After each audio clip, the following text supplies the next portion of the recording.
The camera pans across a cozy living room decorated with twinkling Christmas lights.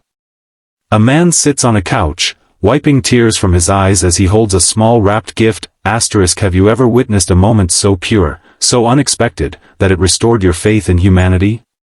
That's exactly what happened to Mark Collins last Christmas. If this is your first time joining our channel, make sure to hit that subscribe button and like this video to see more heartwarming true stories that remind us of the magic that exists in everyday life. Mark Collins never expected to find himself crying on Christmas Eve, especially not in front of a woman he'd just met. But sometimes, the most profound connections happen when we least expect them. 3 years before that fateful Christmas, Mark's world had shattered. His wife Sarah's battle with cancer ended just 2 weeks before Christmas, leaving him alone to raise their 7-year-old daughter, Emma. The holidays, once filled with laughter and tradition, became a painful reminder of what they had lost. Mark threw himself into being both mother and father to Emma. He learned to braid hair, attended tea parties with stuffed animals, and stayed up late sewing costumes for school plays. His days revolved around school drop-offs, soccer practices, and bedtime stories. Dating wasn't even on his radar. After Sarah died, I couldn't imagine being with anyone else, Mark would later confess. It felt impossible to open my heart again, and honestly, I didn't have the time even if I wanted to. Emma was a resilient child, her mother's spirit evident in her bright eyes and determined personality. But as she approached her 10th birthday, Mark noticed her growing quieter around the holidays.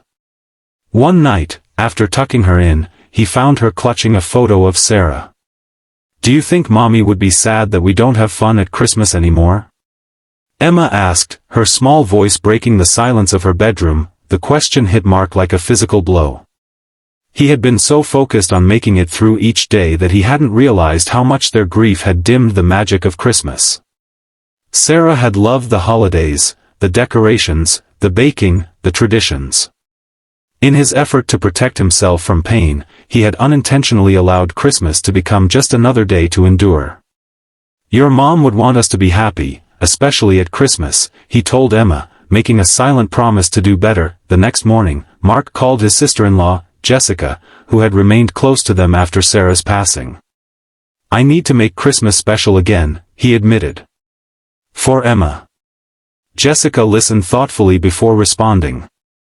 "You know, Mark, it's been 3 years. Maybe it's time you thought about your happiness too. Emma needs to see you living, not just existing." Mark brushed off her suggestion. "I'm fine, Jess. This is about making the holidays better for Emma." "Well," Jessica said with a hint of mischief in her voice, "I might have an idea that could help both of you." Mark should have recognized the warning signs when Jessica became suspiciously enthusiastic about helping him decorate for Christmas. She arrived at his house the first weekend of December with boxes of ornaments, strings of lights, and a determined gleam in her eye. "By the way," she mentioned casually as they hung garland around the fireplace, "I've invited someone to join us for the tree lighting ceremony downtown next Saturday." Mark froze, a strand of lights dangling from his hands. "Who?" "Her name is Claire. She's new to my book club, recently moved here from Boston. She's a pediatric nurse, smart, funny, and single." Jessica continued decorating as if she hadn't just dropped a bombshell. "You set me up on a blind date?" Mark's voice rose in disbelief. "Not a date," Jessica corrected. "A casual group outing that happens to include a wonderful woman who might become a friend. Emma will be there, I'll be there. No pressure." Mark wanted to refuse, but Emma, overhearing the conversation, bounced into the room with excitement. "A tree lighting? Can we get hot chocolate too? And see Santa?" Seeing his daughter's enthusiasm, Mark couldn't say no. "Fine," he conceded to Jessica. "But this is not a date." The week leading up to the tree lighting ceremony passed in a blur of work deadlines and holiday preparations. Mark barely had time to worry about meeting Claire until Saturday arrived, bringing with it a light snowfall that coated the town in a pristine white blanket. As Mark helped Emma button her red coat, his stomach twisted with anxiety. "Remember, pumpkin," Jessica's friend is joining us tonight." Emma nodded solemnly. "Is she nice?" "I haven't met her yet, but Aunt Jessica thinks so." Emma considered this. "Is she going to be your girlfriend?" Mark nearly choked. "No, honey. She's just a new friend." "Okay," Emma said, her expression serious. "But if you like her, that's okay too. Mommy would want you to have friends." Mark's throat tightened as he knelt to his daughter's level. "When did you get so wise?" Emma shrugged. "I'm almost 10. That's practically a teenager." Mark laughed, the tension in his chest easing slightly. "Not quite, but you're definitely growing up too fast." They met Jessica at the town square, where a massive evergreen stood waiting to be illuminated. The area buzzed with families bundled against the cold, vendors selling hot drinks and treats, and Christmas music playing through speakers. "There you are." Jessica waved them over. Beside her stood a woman with auburn hair peeking out from beneath a green knit hat, her cheeks flushed from the cold. "Mark, Emma, this is Claire," Jessica introduced. "Claire, my brother-in-law Mark and my niece Emma." Claire smiled warmly, extending a gloved hand first to Mark, then crouching down to Emma's level. "It's lovely to meet you both. Jessica has told me so much about you. Did she tell you my dad doesn't know how to make pancakes without burning them?" Emma asked seriously. Claire laughed, a genuine sound that seemed to brighten the winter air. She failed to mention that crucial detail. "Betrayed by my own daughter," Mark said with mock offense, finding himself smiling despite his nervousness. As they found a spot to watch the lighting ceremony, Mark was surprised by how easily conversation flowed with Claire. She asked Emma about school and her favorite Christmas traditions, listening intently to the child's answers. With Mark, she discussed books they'd both read and shared stories about her work at the children's hospital. "It must be challenging," Mark said as they sipped hot chocolate. "Working with sick kids." Claire nodded. "It can be heartbreaking sometimes, but also incredibly rewarding. Children have this amazing capacity for joy even in difficult circumstances. They remind me daily not to take anything for granted." When the mayor began the countdown to light the tree, Emma wiggled between Mark and Claire, grabbing both their hands in excitement. The simple gesture, his daughter reaching out to include this stranger in their moment, touched Mark deeply. As the tree burst into a symphony of colored lights, Mark glanced at Claire. The illumination reflected in her eyes, and for a brief moment, he allowed himself to acknowledge that she was beautiful, not just physically, but in the gentle way she had engaged with Emma, in her thoughtful responses, in the compassion that seemed to radiate from her. After the ceremony, they wandered through the Christmas market, Emma leading the way with infectious enthusiasm. When she spotted Santa's workshop, she turned to Mark with pleading eyes.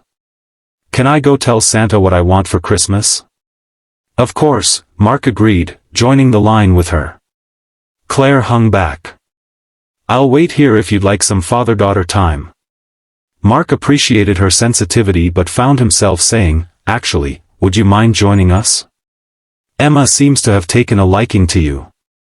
Claire's smile was worth the momentary vulnerability he felt in the invitation. As they waited, Emma chatted animatedly about her Christmas wish list. When they finally reached Santa, Mark expected her to ask for the art set she'd been hinting about for weeks. Instead, after whispering in Santa's ear, Emma turned to Mark with a mischievous grin. "That's between me and Santa," she declared when he asked what she'd requested. Later, as they said goodbye to Claire, Emma surprised them both by giving her a hug. "Will we see you again?" she asked directly. Claire looked to Mark, leaving the decision in his hands. "I was thinking," Mark said, finding courage he didn't know he possessed, "maybe you'd like to join us for dinner sometime next week? Nothing fancy, just spaghetti at our place. It's Emma's specialty. I'm the official sauce stirrer," Emma added proudly. Claire's face lit up. "I'd love that." As December progressed, Claire became a regular presence in their lives. She joined them for Emma's school Christmas pageant, helped them bake cookies for Emma's class, and even assisted in finding the perfect Christmas tree for their living room. Mark found himself looking forward to her texts, to the sound of her laugh, to the way she seemed to fit so naturally into their small family unit. But with each passing day, guilt also grew in his heart, guilt that he was betraying Sarah's memory by feeling this connection to Claire. One evening, after Emma had gone to bed, Mark confessed this to Claire as they sat on his porch, watching snow fall gently in the glow of Christmas lights. "I feel like I'm being disloyal," he admitted, his voice barely above a whisper. "Like I'm replacing her." Claire was quiet for a long moment before responding. "You know, in my job, I've worked with many families going through loss. One thing I've learned is that the heart doesn't have limited space for love. Loving someone new doesn't diminish what you had with Sarah. She'll always be Emma's mother and a part of your life story." She reached for his hand, her touch gentle but grounding. "I would never want to replace Sarah. But maybe, if you're open to it, we could write a new chapter together." Mark felt tears prick at his eyes. "I'm scared," he confessed. "So am I," Claire admitted. "But I think some things are worth being brave for." As Christmas Eve approached, Mark realized with surprise that he was actually looking forward to the holiday for the first time in years. Emma had been secretive lately, disappearing into her room with art supplies and emerging with hastily hidden projects. Claire had been equally mysterious about her plans for Christmas Eve, which they had agreed to spend together. When Claire arrived that evening, she brought not only a dish for dinner but also a small, wrapped package that she placed carefully under their tree. The evening was everything Christmas should be, warm, joyful, filled with good food and better company. They ate dinner by candlelight, played board games, and sang along to Christmas carols. Emma seemed to glow with happiness, and Mark found himself thinking that this was exactly what Sarah would have wanted for them. After dinner, Emma insisted it was time for presents. "Just one each tonight," she declared. "The rest are for tomorrow morning." She disappeared into her room and returned with two carefully wrapped packages, one for Mark and one for Claire. "Open them at the same time," she instructed. Mark and Claire exchanged curious glances before carefully unwrapping their gifts. Inside each was a handmade picture frame, decorated with painted snowflakes and glitter. In Mark's frame was a drawing of three figures holding hands, clearly meant to be him, Emma, and Claire, standing before a Christmas tree. Written across the top in Emma's careful handwriting were the words, "Our new family." Claire's frame held a similar drawing, but with an addition that made Mark's breath catch.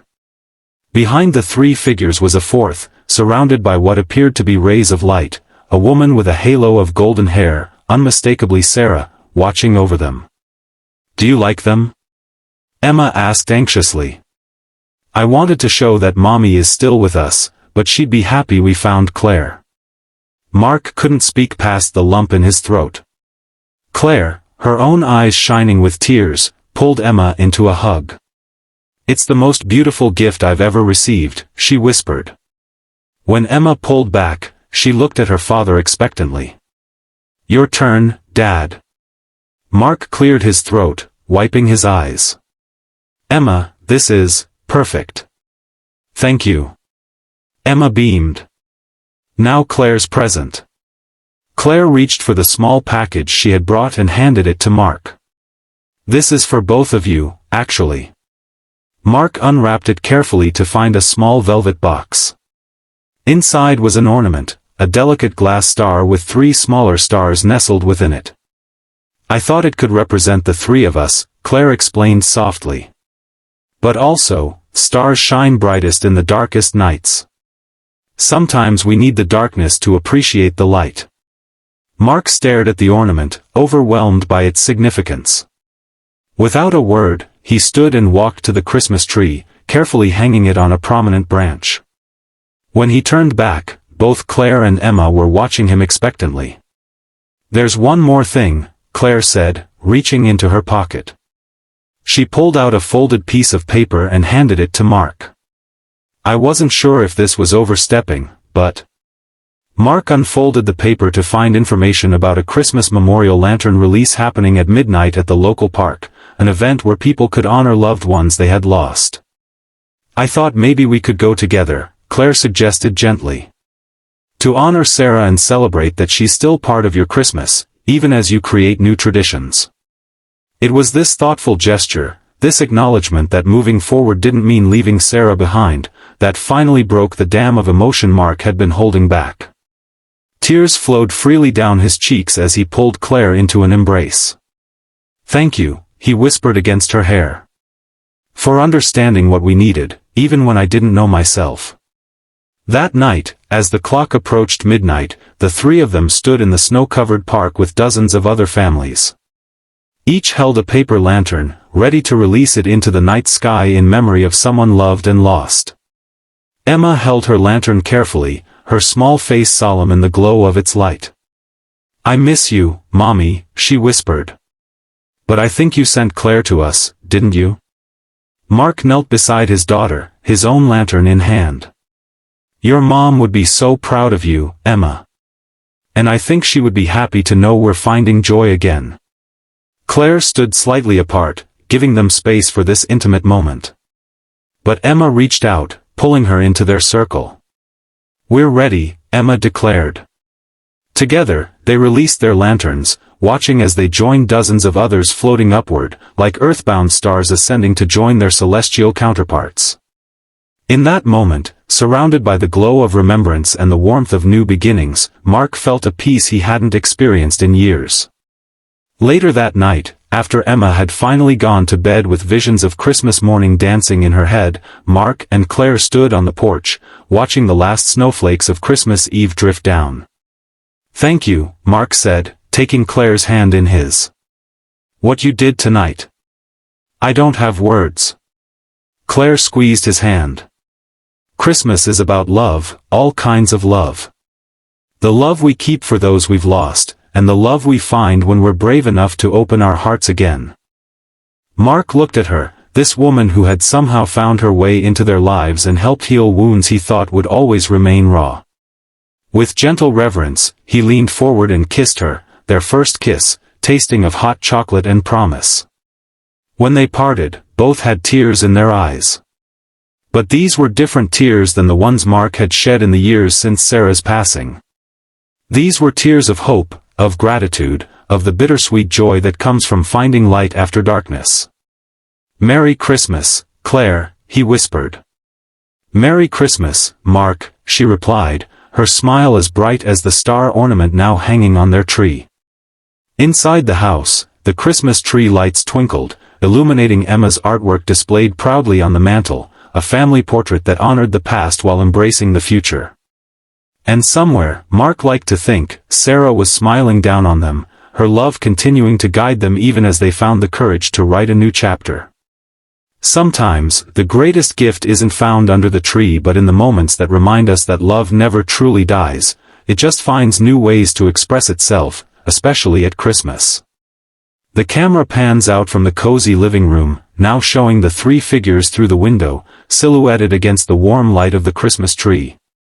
If this story touched your heart, please hit that like button and subscribe to our channel for more stories that remind us of the power of love, healing, and new beginnings. Share in the comments your own experiences of finding hope during difficult holiday seasons, because sometimes, the most meaningful connections happen when we're brave enough to open our hearts again.